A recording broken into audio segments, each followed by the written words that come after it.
नमस्कार दोस्तों, स्वागत है आपका प्रगति एमपीपीएससी के यूट्यूब चैनल पर। अब हम अगस्त 2022 में चर्चा में रहे महत्वपूर्ण मुद्दों को पढ़ेंगे। इसके अंतर्गत सबसे पहले हम राष्ट्रीय परिदृश्य देख लेते हैं और राष्ट्रीय परिदृश्य में सबसे पहली बात देश के 14वें उपराष्ट्रपति के बारे में है। हाल ही में अगस्त 2022 में देश के 14वें उपराष्ट्रपति के लिए चुनाव हुए और जिसमें जगदीप धनखड़ जी को भारत का 14वां उपराष्ट्रपति निर्वाचित किया गया। अब भारत में उपराष्ट्रपति पद के लिए चुनाव कब हुए हैं? हमने बात की 6 अगस्त 2022 को, और ये भारत में उपराष्ट्रपति पद के लिए 16वें चुनाव हैं।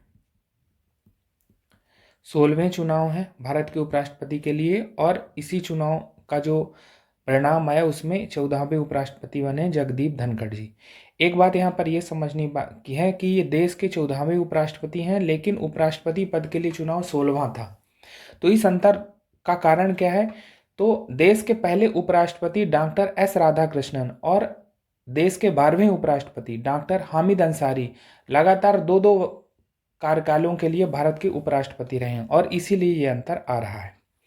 अब अगर हमारी एग्जाम में पूछा जाएगा कि उपराष्ट्रपति पद के लिए विपक्षी दल के उम्मीदवार कौन थी, तो श्रीमती मार्गरेट अल्वा, और इन्हीं को हराकर जगदीप धनखड़ जी ने उपराष्ट्रपति पद का चुनाव जीता है। कुछ और बातें जान लेते हैं जगदीप धनखड़ जी के बारे में। जैसे जगदीप धनखड़ जी का जन्म कहाँ हुआ है? राजस्थान में 18 मई 1951 में, और ये राजस्थान राज्य से संबंधित हैं। जाट समुदाय के नेता रहे हैं, और इस नियुक्ति से पूर्व पश्चिम बंगाल के ये राज्यपाल रहे हैं 2019 से अभी तक, नियुक्ति तक, यानी भारत के उपराष्ट्रपति बनने तक। महत्वपूर्ण बात यही है कि हम ये जानें कि भारत के 14वें उपराष्ट्रपति के रूप में जगदीप धनखड़ जी की नियुक्ति हुई है। चलते हैं आगे और अगली जानकारी देखते हैं। अगली जानकारी हर घर जल योजना से संबंधित है। हाल ही में जल शक्ति मंत्रालय द्वारा देश के पहले हर घर जल प्रमाणित राज्य, केंद्र शासित प्रदेश व जिले की घोषणा की गई है, और इसी के कारण हर घर जल योजना चर्चा में रही है। जल शक्ति मंत्रालय के अनुसार देश का पहला हर घर जल प्रमाणित राज्य गोवा है। वहीं देश का पहला हर घर जल प्रमाणित केंद्र शासित प्रदेश दादर नगर हवेली व दमन दीव है। वहीं देश का पहला हर घर जल प्रमाणित जिला मध्य प्रदेश का बुरहानपुर जिला है। हमारी एग्जाम में ये तथ्य पूछे जा सकते हैं कि देश का पहला हर घर जल प्रमाणित राज्य कौन है, तो गोवा होगा।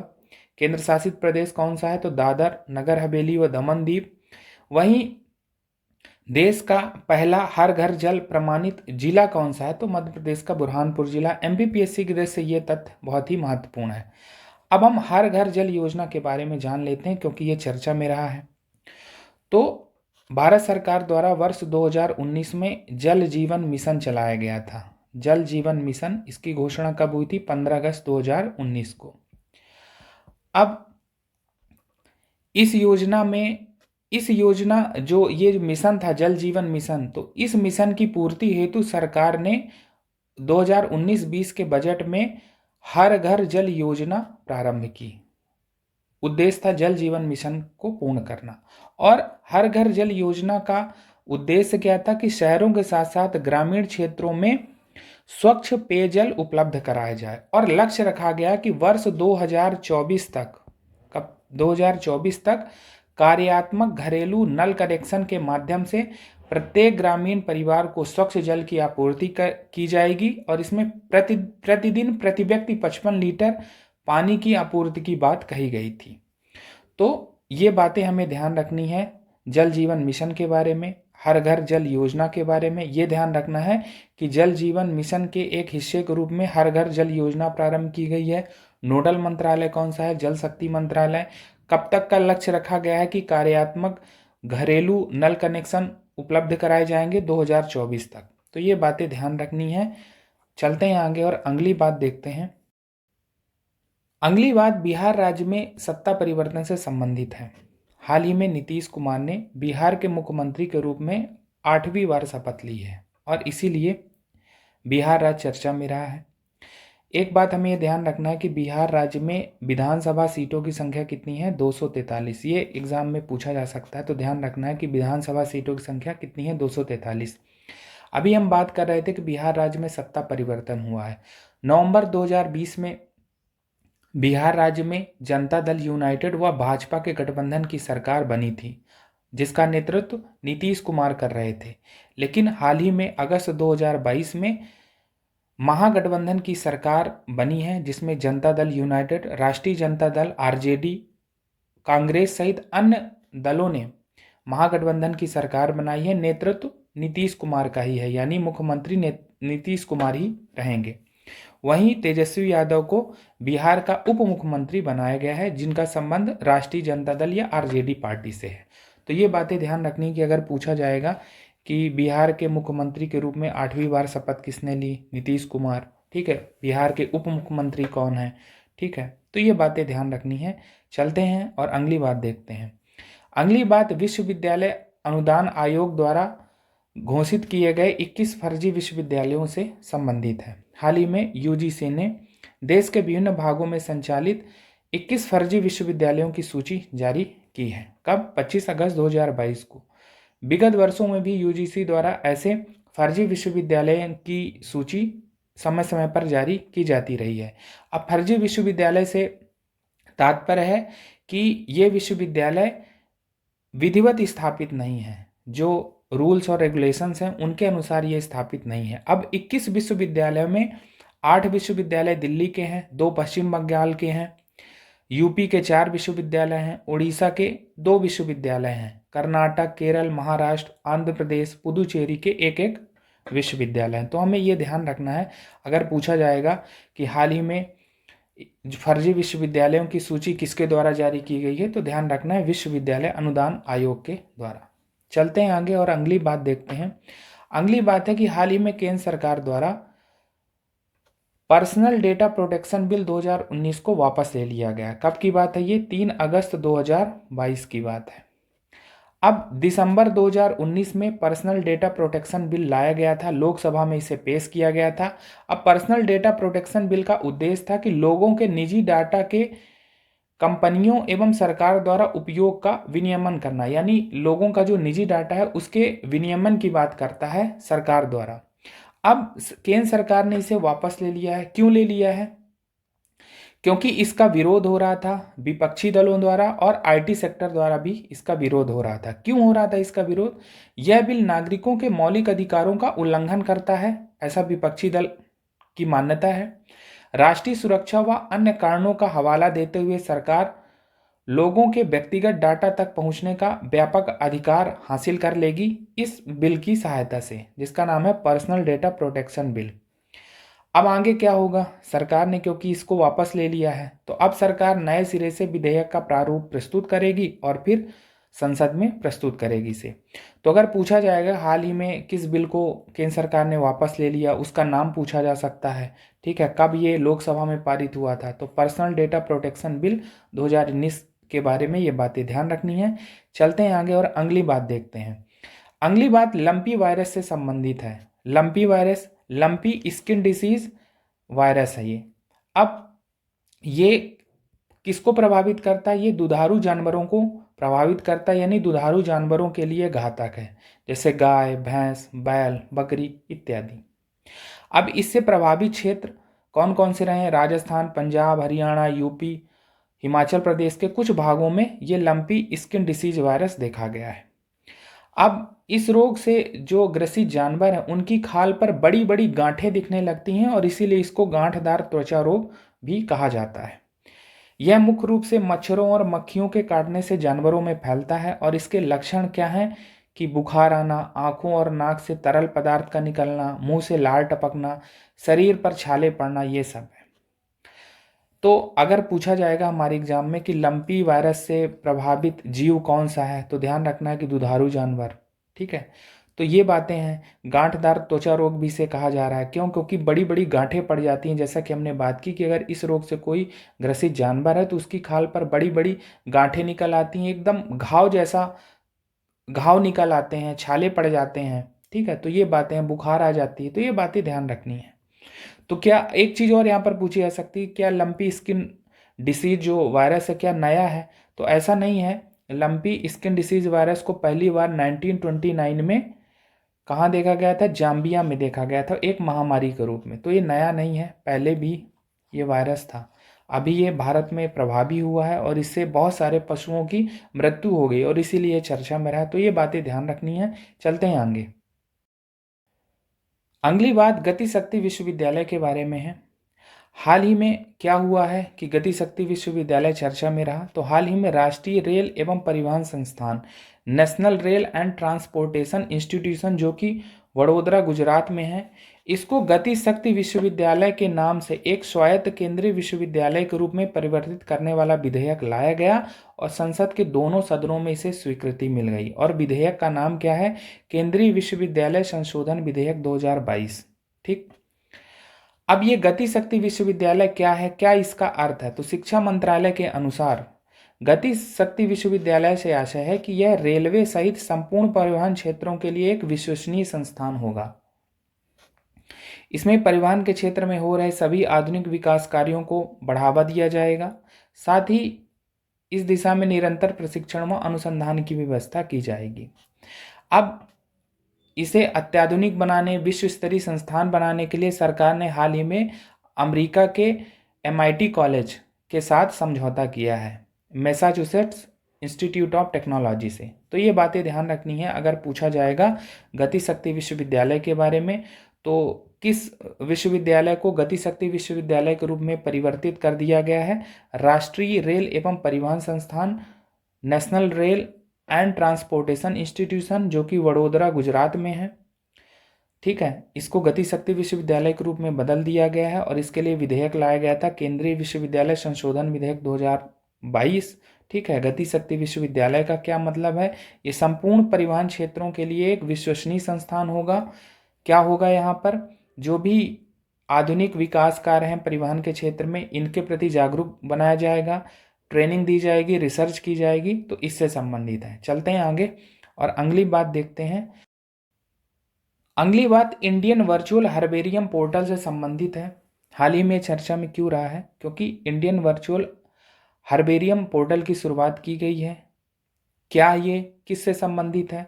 तो यह पौधों की जानकारी संबंधित वर्चुअल पोर्टल है। इसकी स्थापना की गई है बॉटेनिकल सर्वे ऑफ इंडिया के द्वारा। बॉटेनिकल सर्वे ऑफ इंडिया पर्यावरण, वन एवं जलवायु परिवर्तन मंत्रालय के अधीन एक संस्थान है और इसका मुख्यालय कोलकाता में है और इसी के द्वारा इंडियन वर्चुअल हर्बेरियम की स्थापना की गई है। क्या उद्देश्य है इसका? तो यह देश की वनस्पतियों की जानकारी संबंधित सबसे बड़ा डाटाबेस है। यानी यहाँ पर जानकारी है, लगभग 2 लाख से अधिक पौधों की जानकारी इस डाटाबेस में संग्रहित की गई है। और जैसा कि हमने बात की कि इसका विकास भारतीय वनस्पति सर्वेक्षण बॉटेनिकल सर्वे ऑफ इंडिया द्वारा किया गया है। अगर हमारे एग्जाम में पूछा जाएगा कि इंडियन वर्चुअल हर्बेरियम क्या है, तो हमें ध्यान रखना है कि पौधों की जानकारी संबंधित पोर्टल है, विकास किसने किया है। ठीक है, चलते हैं आगे और अगली बात देखते हैं। अगली बात नोएडा के ट्विन टावर से संबंधित है। हाल ही में ये नोएडा का ट्विन टावर क्यों चर्चा में रहा? क्योंकि अवैध तरीके से निर्मित ट्विन टावर्स को सुप्रीम कोर्ट के आदेश के बाद विस्फोट लगाकर ध्वस्त कर दिया गया। ये कब की बात है? 28 अगस्त 2022 की बात है। ट्विन टावर्स में 2 टावर आते हैं। एक तो है एपेक्स टावर, ये 32 मंजिला इमारत है। वहीं दूसरा है सेयान टावर्स, ये 29 मंजिला इमारत है और इन्हीं 2 टावरों को नाम दिया गया ट्विन टावर्स। और हाल ही में हमने बात की क्यों चर्चा में रहे, क्योंकि इनको सुप्रीम कोर्ट के आदेश के बाद विस्फोट लगाकर ध्वस्त कर दिया गया। अब ऐसा क्यों किया गया? क्योंकि इनका जो निर्माण था वो नियम विरुद्ध था। इनका निर्माण किया गया सुपरटेक बिल्डर्स द्वारा। अब नियम विरुद्ध कैसे था उसका एक उदाहरण समझते हैं। जैसे नेशनल बिल्डिंग कोड के अनुसार ये अनिवार्य है कि दोनों टावर्स के बीच कम से कम 16 मीटर की दूरी होनी चाहिए, लेकिन ये 2 टावर इनके बीच की दूरी 9 मीटर थी। तो ये एक उदाहरण है नियम विरुद्ध या अवैध तरीके से निर्माण का, और इसी कारण से इन दोनों टावरों को विस्फोट लगाकर ध्वस्त कर दिया गया सुप्रीम कोर्ट के आदेश के बाद। तो ये बात ध्यान रखनी है अगर पूछा जाएगा ट्विन टावर्स के बारे में। चलते हैं आगे और अगली जानकारी देखते हैं। अगली जानकारी भारत में रामसर स्थल के बारे में है। भारत में अब 75 रामसर स्थल हो गए हैं। अब इसी के बारे में हम जानकारी जान लेते हैं। ये रामसर स्थल भारत में अगस्त 2022 की स्थिति तक हैं। कितने? 75 रामसर स्थल। तो हम जान लेते हैं कि किन किन राज्यों में कितने रामसर स्थल हैं। मध्य प्रदेश में कितने रामसर स्थल हैं। रामसर स्थल के बारे में पहले हम मूलभूत बातें जान लेते हैं। तो रामसर एक ईरान का एक शहर है। रामसर स्थल का मतलब है अंतरराष्ट्रीय महत्व की आर्द्र भूमियां, जिन्हें वर्ष 1971 में यूनेस्को द्वारा स्थापित एक अंतर सरकारी पर्यावरण संधि, जिसका नाम है आर्द्र भूमियों पर अभिसमय के रूप में भी जाना जाता है। तो रामसर स्थल का क्या मतलब है? ये अंतरराष्ट्रीय महत्व की आर्द्र भूमियां हैं, वेटलैंड्स हैं। और जैसा कि हमने बताया कि रामसर ईरान का एक स्थल है। तो क्या रामसर संधि का हिस्सा भारत है? बिल्कुल है। भारत 1982 से रामसर संधि का एक हिस्सा है। 1 फरवरी 1982 को भारत ने हस्ताक्षर किया और 1982 से 2013 तक भारत में जो रामसर स्थलों की संख्या थी वो कितनी थी? 26 थी। और अगर 2014 से 2022 की बात करें तो अभी 2022 तक बात करें तो अभी हमने कहा कि भारत में कितने रामसर स्थल हैं? 75 हैं। ठीक। केवल 2022 में ही 19 रामसर स्थल बनाए गए हैं। तो इन्हीं के बारे में हमें पढ़ना है कि किन राज्यों में कौन कौन से वो रामसर स्थल हैं। ठीक है। महत्वपूर्ण बात यह कि हम 2022 में जो रामसर स्थल बने उन्हें देख लेते हैं। आप देखेंगे कि ये मध्य प्रदेश है और मध्य प्रदेश में आपको ये 4 रामसर स्थल दिख रहे हैं। हमारे एग्जाम में पूछा जा सकता है कि एमपी में कितने रामसर स्थल हैं। ठीक है। या कि कोई रामसर स्थल नाम दे दिया जाएगा और पूछेगा इसका संबंध किस राज्य से है। तो आप यहाँ पर देखेंगे कि ये जो लिस्ट है तो यहाँ पर ये पूरे 75 रामसर स्थल बताए गए हैं। ठीक है। ये 75 रामसर स्थल बताए गए हैं। इनकी डेट भी बताई गई है। आप यहाँ 2022 से जो भी रामसर स्थल उनको पढ़ सकते हैं। जैसे संख्या सागर। अब संख्या सागर कहाँ है? ये एमपी का रामसर स्थल है। 2022 में ये रामसर स्थल बना। ऐसे ही जैसे 57 है। आप अगर यहाँ पर देखें कि एमपी में कौन कौन से हैं तो एमपी में यहाँ पर आप देखेंगे कि 57 है। और 10 में आप इधर देखेंगे तो 10 में भोज वेटलैंड, ये भी एमपी का है। ऐसे ही आप यहाँ पर जो नाम दिए हैं ऐसे ही 59 आप देखेंगे एमपी का ही है वो। तो 59 में यशवंत सागर। ठीक है। एक और नीचे लिस्ट दी गई है कि कौन से राज्य में कौन सा, जैसे आंध्र प्रदेश में रामसर साइट कौन सी है? कोलेरू। असम में दीपोर बिल रामसर साइट है। बिहार में काबरताल है। गोवा में नंदा लेक है। तो ये रामसर साइट्स हैं। ऐसे ही आप जाएंगे आगे तो आपको ऐसे ही सभी राज्यों का ये डिटेल यहाँ पर है। सबसे ज़्यादा रामसर साइट्स किस में है? तमिलनाडु राज्य में है। कितनी है? तमिलनाडु में रामसर साइट्स 14 हैं। अगर पूछा जाएगा एग्जाम में कि सबसे ज़्यादा रामसर साइट्स वाला राज्य कौन सा है? तमिलनाडु। सेकंड नंबर पर यूपी है। यूपी में 10 रामसर साइट्स हैं और एमपी में 4 रामसर साइट्स हैं। ये आप देखेंगे पूरी लिस्ट है। ठीक है। ये कब रामसर साइट्स बनी है? 2022 में आप देखेंगे 3 बनी है। एक तो जो भोज वेटलैंड है 2002 में थी। 2022 में 3 बनी है, सांख्य सागर, सिरपुर वेटलैंड और यशवंत सागर। ये इनका एरिया इधर दिया हुआ है। ठीक है। तो ये बातें ध्यान रखनी है। मध्य प्रदेश की ये जैसे हमने बात की कि 4 साइट जो है रामसर साइट्स हैं। वहीं हमने ये कहा कि तमिलनाडु में ये आप देखेंगे कि तमिलनाडु में सबसे ज़्यादा रामसर साइट्स हैं। कितनी हैं? 14 रामसर साइट्स हैं। और वहीं यूपी में हमने कहा 10, ये आप काउंट करेंगे। ठीक है। तो ये यूपी में 10 हैं। पूरी 75 की डिटेल यहाँ पर दी गई है। तो एक बार इनको देख लेना है, समझ लेना है। हो सकता है कम से कम 2022 में जो साइट्स रामसर साइट्स बनी हैं उनको तो ज़रूर पढ़ लेना है। ये आपको यहाँ से मिल जाएगा। ये वाली आप लिस्ट देखेंगे यहाँ पर। तो यहाँ पर 2022 ये हमने जो यहाँ पर दिखाया है कि ये यहाँ से 2022 इतना, और इनका जो डिटेल है आपको यहाँ मिल जाएगा। तो इस प्रकार से चलते हैं आगे, देखते हैं। अब हम अंतर्राष्ट्रीय परिदृश्य में चर्चा में रहे महत्वपूर्ण मुद्दों को देख लेते हैं। इसके अंतर्गत सबसे पहली बात पराग्वे में भारतीय दूतावास की स्थापना के उद्घाटन से संबंधित है। हाल ही में 23 अगस्त 2022 को पराग्वे के एसेंसियोन, जो कि पराग्वे की राजधानी है, उसमें भारतीय दूतावास का औपचारिक उद्घाटन किया गया। पराग्वे दक्षिण अमेरिकी महाद्वीपीय देश है और इसकी राजधानी क्या है? एसेंसियोन। ये पूछा जा सकता है, सही मिलाओ जोड़ी में ये आ सकता है। ठीक है, तो पराग्वे दक्षिण अमेरिकी महाद्वीपीय देश है और इसकी राजधानी जैसे हमने कहा एसेंसियोन, और एसेंसियोन में ही भारतीय दूतावास की स्थापना की गई है। कुछ और बातें जान लेते हैं। पराग्वे के साथ भारत के राजनयिक संबंध 60 वर्ष पुराने हैं, लेकिन वहां भारतीय दूतावास की स्थापना जैसा कि हमने कहा कि जनवरी 2022 में हुई थी, लेकिन उसका अभी औपचारिक उद्घाटन हुआ है 23 अगस्त 2022 को। ठीक है, हमारे विदेश मंत्री गए थे एस जयशंकर, उनकी उपस्थिति में ये औपचारिक उद्घाटन हुआ है। अब इससे पहले भारतीय दूतावास का संचालन कहाँ से होता, तो अर्जेंटीना के ब्यूना आयर्स में जो हमारा भारतीय दूतावास है वहाँ से पराग्वे का भी प्रतिनिधित्व किया जा रहा था।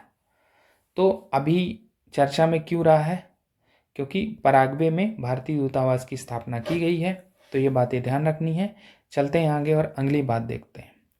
अगली बात मालदीव देश से संबंधित है। हाल ही में मालदीव के राष्ट्रपति इब्राहिम मोहम्मद सोली की भारत यात्रा हुई है। कब?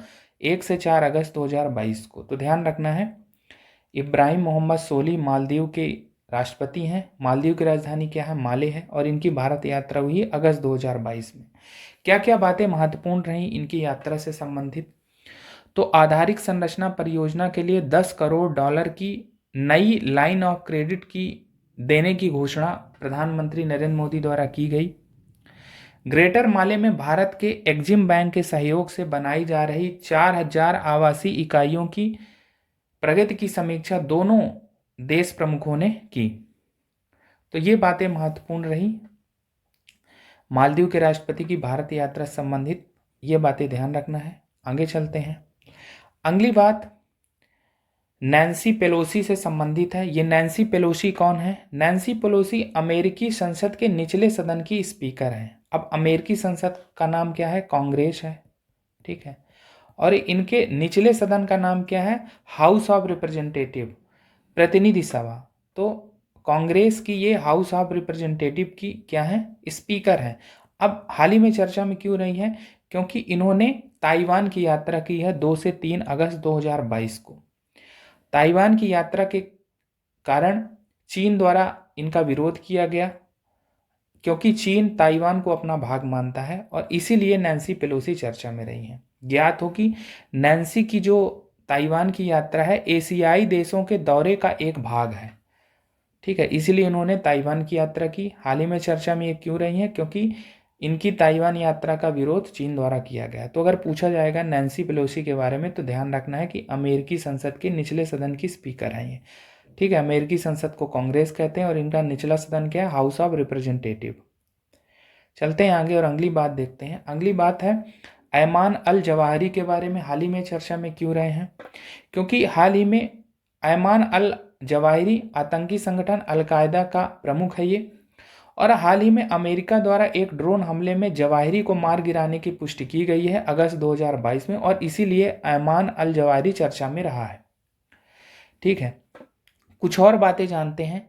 तो Ayman al Zawahiri Osama bin Laden का करीबी माना जाता था। ओसामा की मृत्यु के बाद से यह अलकायदा का प्रमुख बना हुआ था। अमेरिका का मानना है कि वर्ल्ड ट्रेड सेंटर पर जो 9/11 घटना हुई थी 11 सितंबर 2001 को, तो उस 9/11 घटना की जो आतंकी घटना है इसकी साजिश इन दोनों ने ही मिलकर की थी, ओसामा बिन लादेन और Ayman al Zawahiri. Osama bin Laden को तो पहले ही मार दिया गया था मई 2011 में पाकिस्तान में जाकर, और ऐमान अल जवाहिरी को मार गिराने की पुष्टि अभी की गई है अगस्त 2022 में। तो ध्यान रखना, अगर पूछा जाएगा ऐमान अल जवाहिरी के बारे में, तो ये आतंकी संगठन अलकायदा है, इसका प्रमुख था, और हाल ही में अमेरिका द्वारा एक ड्रोन हमले में इसे मार गिराने की पुष्टि की गई है। चलते हैं आगे और अगली बात देखते हैं।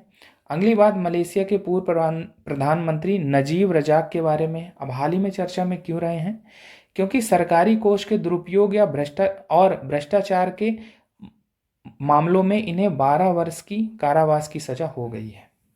ठीक है, सरकारी कोष के दुरुपयोग व भ्रष्टाचार के मामलों में इन्हें 12 वर्ष के कारावास की सजा निचली अदालत द्वारा जुलाई 2020 में सुनाई गई थी, और इसकी पुष्टि हाई कोर्ट द्वारा भी 2021 में कर दी गई थी। अभी हाल ही में मलेशिया की जो सुप्रीम कोर्ट है उसने अपने निर्णय में यह सजा बरकरार रही है और नजीब रजाक को हिरासत में अब ले लिया गया है। तो पूछा जाएगा अगर नजीब रजाक के बारे में, तो मलेशिया के पूर्व प्रधानमंत्री हैं और ये चर्चा में क्यों रहे हैं, क्योंकि भ्रष्टाचार, सरकारी कोष का दुरुपयोग, इनमें इसको 12 वर्ष की सजा हो गई है। चलते हैं आगे और अगली बात देखते हैं।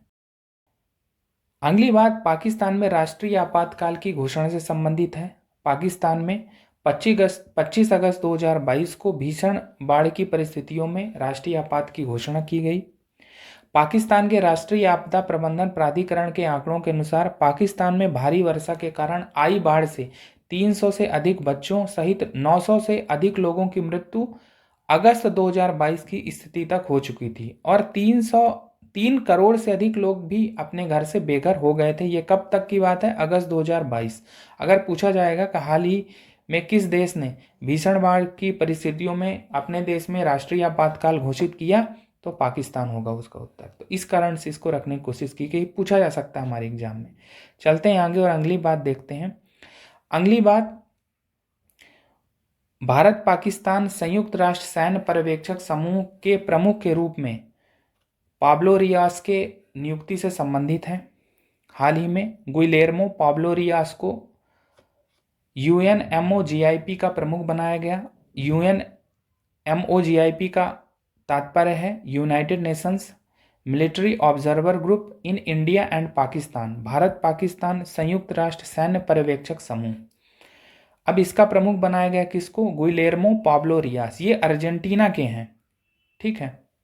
अब इनकी नियुक्ति की गई है संयुक्त राष्ट्र महासचिव एंटोनियो गुटरेस के द्वारा, ठीक है। कब? अगस्त 2022 में।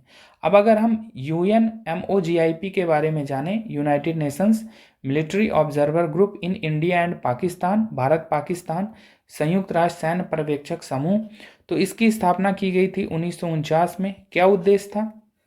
भारत और पाकिस्तान के बीच युद्ध विराम की स्थितियों की निगरानी करना, ठीक है। तो ये बातें ध्यान रखनी है कि इसकी स्थापना कब की गई, ठीक है। इसके प्रमुख के रूप में नियुक्त किसकी की गई। चलते हैं आगे और अगली बात देखते हैं। अगली बात विलियम रूटो, जो कि केन्या के नए राष्ट्रपति निर्वाचित हुए हैं, उनसे संबंधित है। ये निर्वाचन कब हुआ है? अगस्त 2022 में।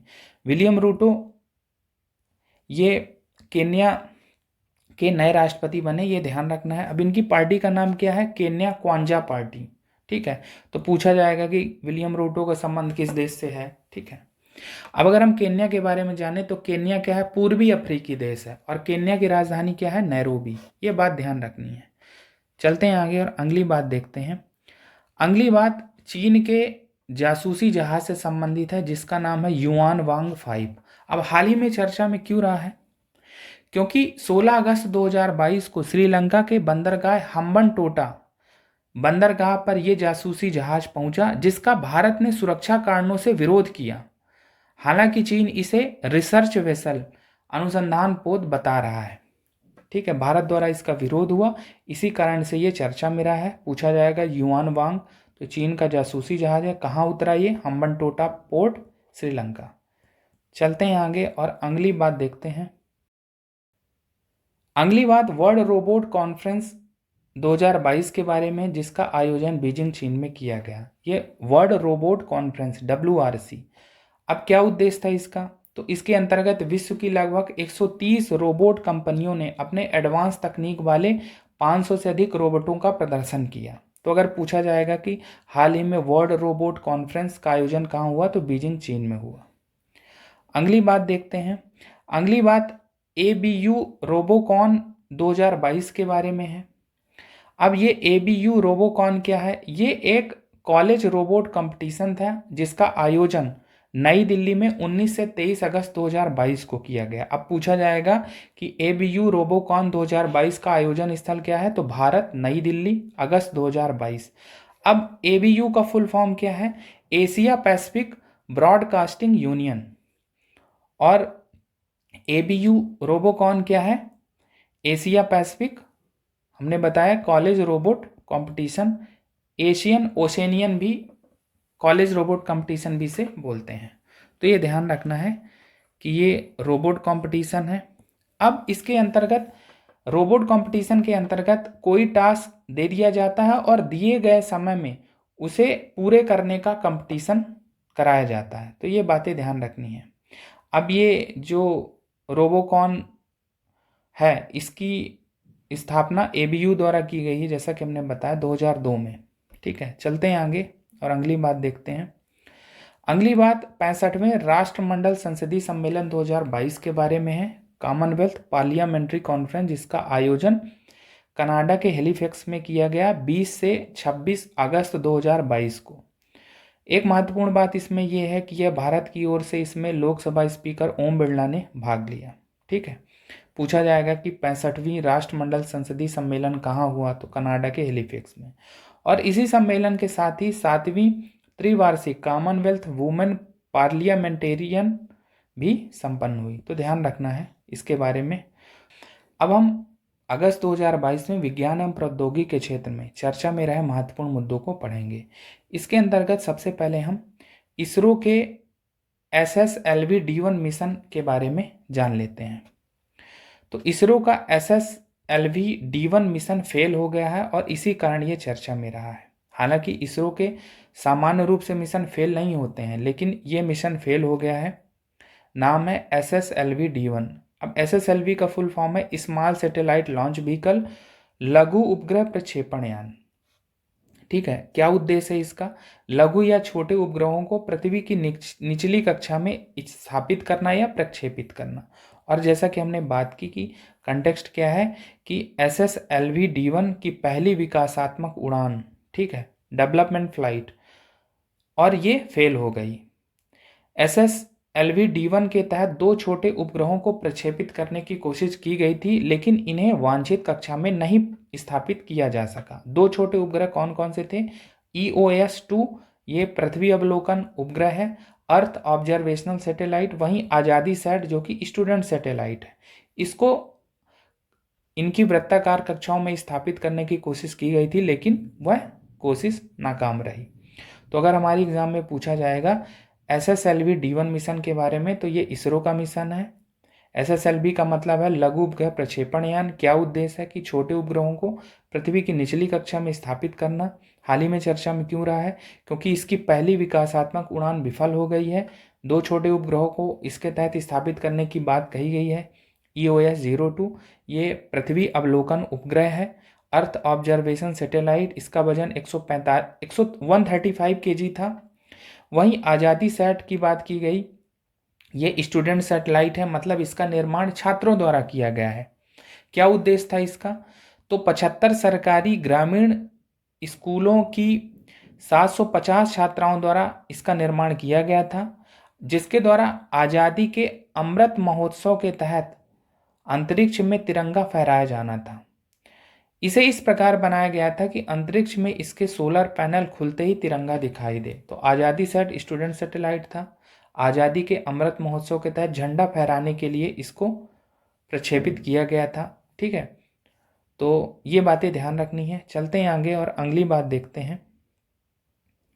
अगली बात, आज़ादी के अमृत महोत्सव के तहत सभी महाद्वीपों के प्रमुख बंदरगाहों के लिए भारतीय नौसैनिक युद्धपोतों की यात्रा हुई। कब? अगस्त 2022 में। ठीक है, लेकिन अंटार्कटिका महाद्वीप को छोड़कर आज़ादी के अमृत महोत्सव के तहत सभी महाद्वीपों के प्रमुख बंदरगाहों के लिए भारतीय नौसैनिक युद्धपोतों की यात्रा हुई है अगस्त 2022 के तहत। अब क्या किया गया? यहाँ तिरंगा, अब देखिए, आज़ादी के अमृत महोत्सव का मतलब है आज़ादी के 75 वर्ष पूरे होने की जो खुशी हम, या इसे हम उत्सव के रूप में मना रहे हैं, उसी के अवसर पर सभी महाद्वीपों के प्रमुख बंदरगाहों में हमारे नौसैनिक युद्धपोत गए। वहां पर तिरंगा आरोहण के साथ आज़ादी से जुड़े अन्य कार्यक्रम भी संपन्न किए गए। जैसे कुछ उदाहरण इसमें बताए गए हैं कि INS चेन्नई व INS बेतवा ओमान में मस्कट में गए, INS सरयू सिंगापुर गया, INS त्रिकंद कीनिया में गया। तो ये बातें हैं, तो ये छोटी सी जानकारी है, ध्यान रखना है। चलते हैं आगे और अगली बात देखते हैं। अगली बात महत्वपूर्ण है। अगली बात, अमेरिकी नौसेना के युद्धपोत चार्ल्स ड्रू से संबंधित है। अब हाल ही में चर्चा में ये क्यों रहा है, यूएसएनएस चार्ल्स ड्रू क्यों चर्चा में रहा है? तो अमेरिकी नौसेना का ये युद्धपोत है। अब ये मरम्मत के लिए भारत आया, इसलिए ये चर्चा में रहा। अमेरिकी नौसेना ने अपने युद्धपोत चार्ल्स ड्रू को मध्य यात्रा मरम्मत के लिए भारत भेजा और इसीलिए चर्चा में रहा है। मध्य यात्रा मरम्मत के लिए कहाँ पहुंचा भारत में? तो भारत में चेन्नई के निकट एन्नोर के कट्टुपल्ली तट पर एलएनटी शिपयार्ड में इसकी मरम्मत की गई। कुछ और बातें जानते हैं मध्य यात्रा मरम्मत से संबंधित। तो भारत में अमेरिकी नौसेना के जहाज की यह पहली मध्य यात्रा मरम्मत है। अप्रैल 2022 में भारत अमेरिका 2+2 वार्ता संपन्न हुई और दोनों देशों के बीच जहाजों के मध्य यात्रा मरम्मत संबंधी सहमति यहीं बनी थी और उसी के आधार पर अमेरिकी नौसेना का युद्धपोत भारत में मरम्मत के लिए आया। अगर पूछा जाएगा कि चार्ल्स ड्रू के बारे में तो ये बातें हमें ध्यान रखनी है। चलते हैं आगे और अगली बात देखते हैं। अगली बात INAS 314 से संबंधित है। ये INAS 314 है क्या? यह पोरबंदर गुजरात स्थित एक फ्रंटलाइन नवल एयर स्क्वाड्रन है। INAS का फुल फॉर्म क्या है? Indian Naval air squadron. Squadron का मतलब होता है सैन्य विमानों या सैन्य पोतों का एक ग्रुप या समूह, ठीक है। तो अभी ये हाल ही में क्यों चर्चा में रहा INAS 314? जैसा कि हमने बताया कि ये कहाँ स्थित है, पोरबंदर गुजरात में स्थित है और एक फ्रंटलाइन नवल एयर स्क्वाड्रन है। यह अत्याधुनिक डोर्नियर 228 समुद्री निगरानी विमान संचालित करता है। हाल ही में चर्चा में क्यों रहा है? क्योंकि भारतीय नौसेना की जो महिला चालक दल है उन्होंने डोर्नियर 228 पर सवार होकर अरब सागर के ऊपर पहला स्वतंत्र समुद्री निगरानी मिशन पूरा किया और इसीलिए चर्चा में रहा है INAS 314।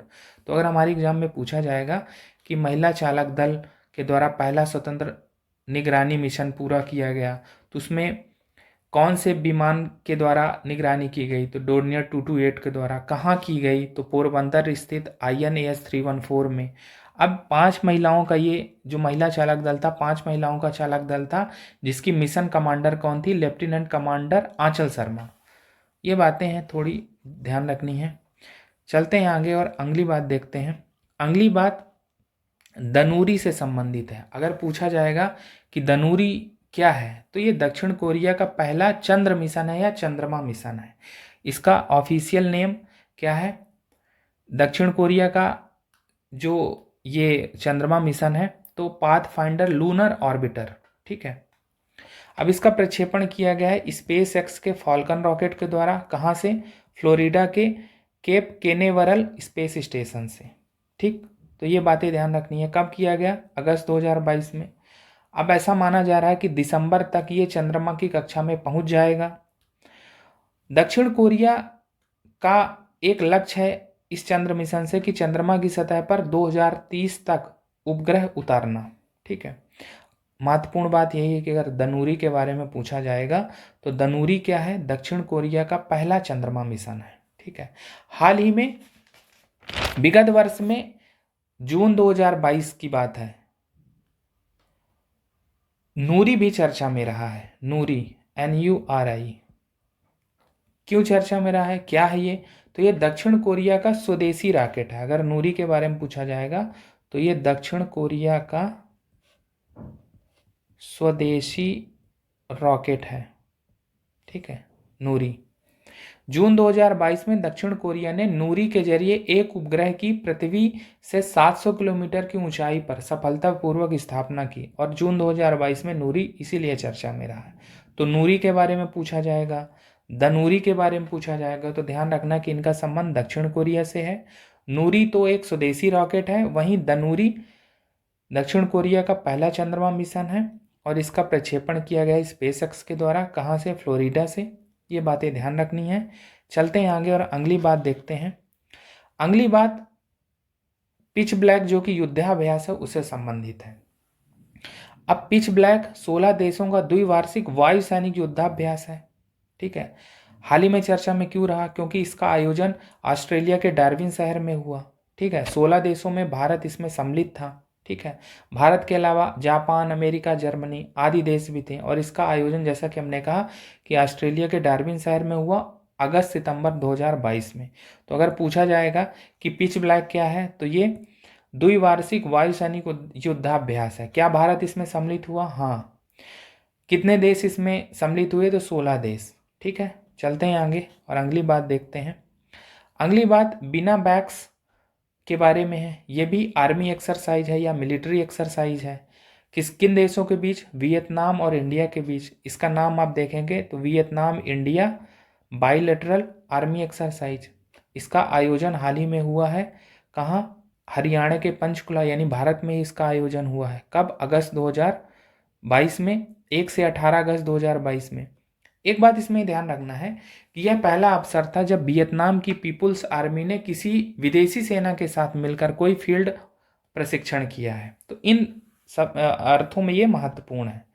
बिन बैक्स, इसका आगामी जो संस्करण है वो 2023 में वियतनाम में आयोजित होगा। तो अगर पूछा जाएगा बिन बैक्स के बारे में, तो ये वियतनाम इंडिया की बाइलेटरल आर्मी एक्सरसाइज है जिसका आयोजन पंचकुला हरियाणा में किया गया 2022 में।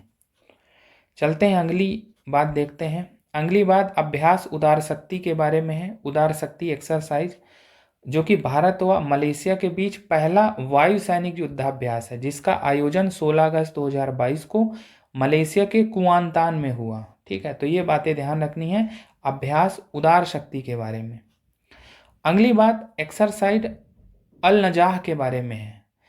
एक्सरसाइज अल नजाह भारत व ओमान के बीच थल सैन्य अभ्यास है जिसका आयोजन 1 से 13 अगस्त 2022 को भारत के राजस्थान में हुआ। तो पूछा जाएगा अगर कि अल नजाह किन देशों के बीच एक्सरसाइज है, तो भारत ओमान के बीच थल सैन्य अभ्यास है। कहाँ हुआ इसका आयोजन? 2022 का आयोजन, तो 1 से 13 अगस्त 2022 को राजस्थान में आयोजित हुई। अगली बात वज्र प्रहार से संबंधित है। वज्र प्रहार 2022 जो कि 13वां संस्करण था, इसका आयोजन 8 से 28 अगस्त 2022 को भारत के हिमाचल प्रदेश में हुआ। क्या है ये वज्र प्रहार? वज्र प्रहार का संबंध किन देशों से है? तो भारत और अमेरिका से है। तो भारत और अमेरिका की ये ज्वाइंट स्पेशल फोर्स की एक्सरसाइज है, संयुक्त विशेष सैन्य बलों का अभ्यास है। ये पूछा जा सकता है कि वज्र प्रहार में कौन कौन से देश सम्मिलित हैं। इसका 2022 का जो 13वां संस्करण था उसका आयोजन कहाँ हुआ? ठीक है, चलते हैं आगे और अगली बात देखते हैं। अगली बात अर्थ ओवरशूट डे 2022 के बारे में है। यानी 2022 का अर्थ ओवरशूट डे कब मनाया गया? तो 28 जुलाई 2022 को। अब हम अर्थ ओवरशूट डे के बारे में जान लेते हैं, तभी हमें पता चलेगा कि 28 जुलाई को क्यों मनाया गया। तो अर्थ ओवरशूट डे का तात्पर्य है किसी कैलेंडर वर्ष में उस तिथि से है जिस दिन मानव ने उस वर्ष के लिए उपलब्ध प्राकृतिक संसाधनों का संपूर्ण उपभोग कर लिया है। तो ये केवल अनुमान मात्र है। इस वर्ष 2022 में यह दिन कब आया? 28 जुलाई को आया। यानी 28 जुलाई को जो वर्ष 2022 के लिए उपलब्ध प्राकृतिक संसाधन है उनका संपूर्ण उपभोग कर लिया गया है। तो ध्यान रखना है वर्ष 2021 के लिए ये जो तिथि थी वो कब थी? 29 जुलाई थी 2021 के लिए। 2020 के लिए यह तिथि कब थी? 22 अगस्त थी। अभी 2022 के लिए अर्थ ओवरशूट डे 28 जुलाई को मनाया गया। जैसा कि हमने बात की कि ये ऐसी तिथि है जिस दिन मानव ने उस वर्ष के लिए उपलब्ध प्राकृतिक संसाधनों का संपूर्ण उपभोग कर लिया है। चलते हैं आगे और अगली बात देखते हैं। अगली बात स्पार्क से संबंधित है। पूछा जाएगा कि स्पार्क क्या है? तो ये वर्चुअल स्पेस म्यूजियम है जिसकी स्थापना इसरो द्वारा की गई है, यानी वर्चुअल अंतरिक्ष संग्रहालय। अगस्त 2022 में इसरो द्वारा इसे स्थापित किया गया। क्या उद्देश्य है? वर्चुअल स्पेस जो म्यूजियम है वो इसरो के विभिन्न स्पेस मिशनों की वर्चुअल तरीके से लोगों की जानकारी उपलब्ध कराएगा। यानी इसरो के जो भी मिशन हैं उनको आप देख सकते हैं इस पोर्टल पर या इस म्यूजियम पर। पूरी जानकारी आप पता कर सकते हैं कि इसरो के कौन कौन से मिशन किस उद्देश्य के लिए प्रक्षेपित किए गए, ये सब बातें हैं। एक अंतिम बात है इसमें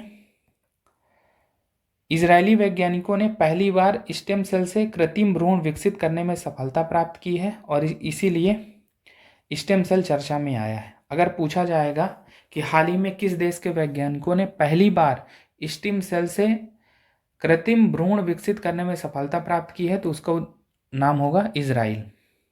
अब स्टेम सेल का क्या मतलब है?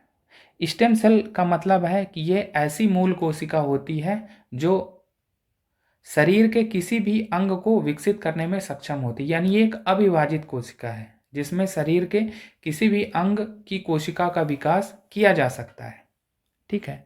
अभी हाल ही में इजरायली वैज्ञानिकों ने चूहे की स्टेम सेल से ये भ्रूण को विकसित किया, यानी स्टेम सेल से कोई भी भ्रूण बना लिया, कोई अंग बना लिया। ठीक है, तो इन अर्थों में ये महत्वपूर्ण है, इंफॉर्मेशन ध्यान रखना है। चलते हैं आगे। अब हम अगस्त 2022 के आर्थिक परिदृश्य को देख लेते हैं। इसमें सबसे पहली बात आकाशा एयरलाइंस के बारे में है। हाल ही में आकाशा एयरलाइन की पहली व्यावसायिक उड़ान हुई 7 अगस्त 2022 को, इसीलिए चर्चा में रही है। तो आकाशा एयर देश में निजी क्षेत्र की विमान सेवा कंपनी है। जैसा कि अभी हमने बात की, क्यों चर्चा में रही, क्योंकि मुंबई से अहमदाबाद के बीच इसकी पहली उड़ान हुई 7 अगस्त 2022 को। अब हम आकाशा एयर के बारे में अगर कुछ बातें जानें तो इसकी स्थापना हुई थी दिसंबर 2021 में और इसके मालिक हैं कौन? राकेश झुनझुनवाला, जिनका अगस्त में ही निधन हो गया। अब ठीक है, 14 अगस्त 2022 को। तो अगर पूछा जाएगा आकाशा एयरलाइन के बारे में तो ध्यान रखना है। चलते हैं आगे और अगली बात देखते हैं। अगली बात फॉर्च्यून ग्लोबल 500 लिस्ट 2022 के बारे में है। फॉर्च्यून क्या है? यहाँ फॉर्च्यून अमेरिकी वाणिज्यिक पत्रिका है और इसने एक सूची जारी की है विश्व की शीर्ष 500 कंपनियों की, यानी फॉर्च्यून की विश्व की 500 बड़ी कंपनियों की वर्ष 2022 की सूची है फॉर्च्यून ग्लोबल 500 लिस्ट। ठीक है। अब इसमें हम देखेंगे अगर कि विश्व की शीर्ष कंपनियों में पहले स्थान पर कौन रही है, तो अमेरिका की वॉलमार्ट जो कि रिटेल क्षेत्र से संबंधित है, फॉर्च्यून ग्लोबल 500 की लिस्ट में पहले स्थान पर रही है। वहीं दूसरे स्थान पर अमेरिका की ही अमेजॉन रही है। अमेजॉन क्या है? इंटरनेट सेवाएं एवं रिटेलिंग कंपनी है। तीसरे स्थान पर चीन की स्टेट ग्रिड रही है। इसका संबंध एनर्जी ऊर्जा क्षेत्र से है। तो ध्यान रखना है कि अगर ये पूछा जाएगा कि फॉर्च्यून ग्लोबल 500 की लिस्ट में पहला स्थान किसका है, तो अमेरिका के वॉलमार्ट का है, दूसरा अमेजन है, तीसरा स्टेट ग्रिड है। कुछ और बातें इस लिस्ट में कही गई हैं, जैसे वर्ष 2022 की जो सूची है इसमें किस देश की सबसे ज़्यादा कंपनियों ने हिस्सेदारी निभाई, तो चीन की इस 500 की लिस्ट में चीन की 145 कंपनियां शामिल हैं। वहीं अमेरिका की 124 कंपनियां हैं इस 500 की लिस्ट में और जापान की 47 कंपनियां हैं। ठीक है। अगर ये पूछा जाएगा कि फॉर्च्यून ग्लोबल 500 की लिस्ट में किस देश की सबसे ज़्यादा कंपनियां हैं, तो चीन की हैं 145 कंपनियां। भारत की कितनी हैं? भारत की 9 कंपनियों को इसमें शामिल किया गया है। ये जो 9 कंपनियां हैं 5 निजी क्षेत्र से हैं, 4 निजी क्षेत्र से हैं, वहीं 5 सार्वजनिक क्षेत्र से हैं। और पहला स्थान अर्जित किया है, अगर हम भारत के संदर्भ में बात करें तो LIC ने, और LIC को ओवरऑल 98 रैंक दी गई है। वहीं दूसरे स्थान पर रिलायंस इंडस्ट्रीज लिमिटेड है, जिसको 105 कंपनियों में 104वां स्थान दिया गया है। इंडियन ऑयल है तीसरे नंबर पर, चौथे में ONGC, SBI 5वें पे, छठे में Bharat petroleum, Tata Motors, Tata steel और 9वें नंबर पर राजेश एक्सपोर्ट्स रही है। तो ये बातें ध्यान रखनी है फॉर्च्यून ग्लोबल 500। अगर पूछा जाएगा कि फॉर्च्यून ग्लोबल 500 लिस्ट में भारत में पहला स्थान किस कंपनी का है, तो LIC का है। ठीक। हम मेंस वैल्यू एडिशन में भी बता सकते हैं कि किस प्रकार हमारी कंपनियां ग्लोबल स्वरूप की हैं। ठीक है, और कैसे प्रतिस्पर्धा कर रही हैं, अभी हमको कहाँ कहाँ सुधार की गुंजाइश है। आप देखेंगे चीन की जहाँ 145 कंपनियां हैं 500 की लिस्ट में और भारत की केवल 9 कंपनियां, तो अभी यहाँ पर बहुत सारे डेवलपमेंट की आवश्यकता है। ठीक है, अभी हम टॉप 10 तक में नहीं हैं। आप देखेंगे LIC को ओवरऑल 98th रैंक दी गई है। तो ये बातें हैं मेंस वैल्यू एडिशन में, आप इस रिपोर्ट का संदर्भ देकर अपनी बात रख सकते हैं। चलते हैं आगे और अगली बात देखते हैं। अगली बात भारतीय रेलवे की सबसे लंबी मालगाड़ी से संबंधित है, जिसको नाम दिया गया है सुपरवास्की। ठीक है, देश में पहली बार 3.5 किलोमीटर लंबी मालगाड़ी का प्रचालन किया गया। इसे 5 मालगाड़ियों को मिलाकर बनाया गया है और ये प्रचालन किया गया है 15 अगस्त 2022 को छत्तीसगढ़ में कोरबा से राजनांदगांव के बीच ये मालगाड़ी चलाई गई। ठीक है, तो इंडियन रेलवे की लॉन्गेस्ट फ्रीट ट्रेन है ये सुपरवास्की। अगर पूछा जाएगा कि सुपरवास्की क्या है, तो ये लॉन्गेस्ट फ्रीट ट्रेन है, सबसे लंबी मालगाड़ी है, 5 मालगाड़ियों को मिलाकर इसे बनाया गया है। ठीक है, और इसे नाम दिया गया है सुपरवास्की। क्या लाभ होगा? जैसा कि हमने बात की 5 मालगाड़ियों को मिलाकर बनाया गया, तो रेल अधिकारियों का मानना है कि एक साथ 3 या अधिक मालगाड़ियों को मिलाकर परिचालन करने से रेलवे ट्रैक पर यातायात का दबाव कम होगा, साथ ही स्टाफ की भी बचत होगी तथा कम समय में किसी वस्तु की डिलीवरी पूर्ण हो जाएगी। तो ये बातें कही गई हैं। चलते हैं आगे और अगली बात देखते हैं। अगली बात प्रधानमंत्री आवास योजना शहरी से संबंधित है। हाल ही में चर्चा में क्यों रही है प्रधानमंत्री आवास योजना अर्बन? क्यों चर्चा में रही? क्योंकि इसका विस्तार कर दिया गया है। अब इसकी अवधि बढ़ा दी गई है दिसंबर 2024 तक। पहले इसकी अवधि 2022 तक थी, 2 वर्षों की अवधि बढ़ाई गई है। क्यों बढ़ाई गई इसकी बात करेंगे। पहले हम प्रधानमंत्री आवास योजना शहरी के बारे में कुछ मूलभूत बातें जान लेते हैं। इसकी शुरुआत 2015 में की गई थी। नोडल मंत्रालय कौन सा है? आवास एवं शहरी मामलों का मंत्रालय। ठीक, क्या उद्देश्य था? इसका उद्देश्य था शहरी क्षेत्रों में सभी पात्र व्यक्तियों को 12 मासी पक्के मकान उपलब्ध कराना और लक्ष्य रखा गया था कि इस योजना को 31 मार्च 2022 तक पूर्ण कर लिया जाएगा। ठीक है, इस योजना के तहत अभी जो डाटा आया है, तो इस योजना के तहत कुल स्वीकृत आवास कितने थे? 122.69 लाख। कितने बन चुके हैं? 62 लाख कंप्लीट हो चुके हैं। अभी जो शेष बचे हैं, इन्हीं को पूरा करने के लिए इसकी अवधि 2 वर्ष की बढ़ाई गई। तो हमें पता चल गया कि क्यों इसे 31 मार्च 2022 तक की अवधि को बढ़ा के 2024 किया गया, क्योंकि जो स्वीकृत आवास हैं अभी वो पूरे नहीं बनाए जा सके हैं। एक बात और हमने यहाँ पर की थी कि जो पात्र हितग्राही हैं उनको 12 मासी पक्के मकान उपलब्ध कराए जाएंगे। तो यहाँ पर लाभार्थी कौन होंगे? 3 लाख रुपए से कम वार्षिक आय वाले व्यक्ति जिसके पास अपना कोई आवास ना हो।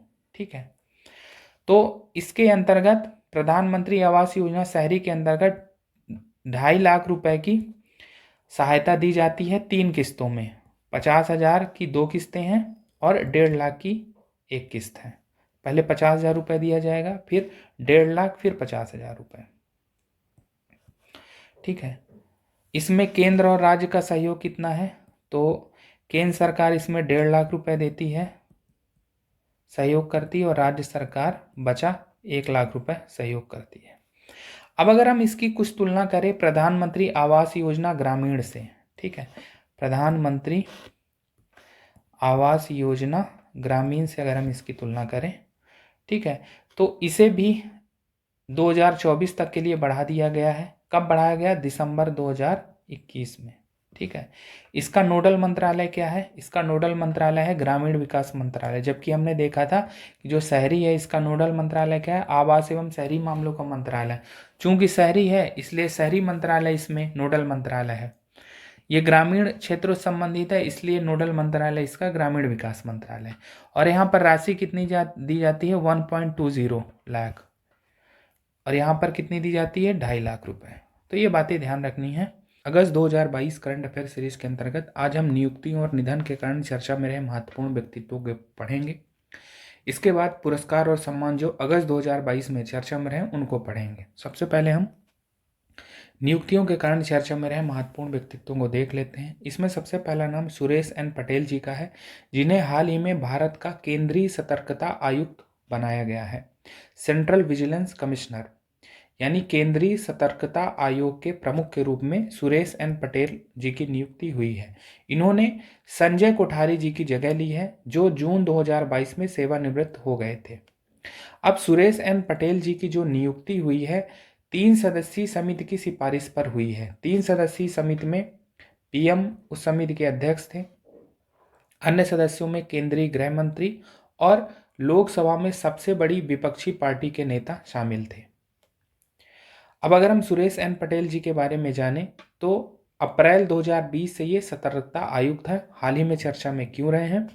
क्योंकि भारत के केंद्रीय सतर्कता आयुक्त के रूप में इनकी नियुक्ति हुई है।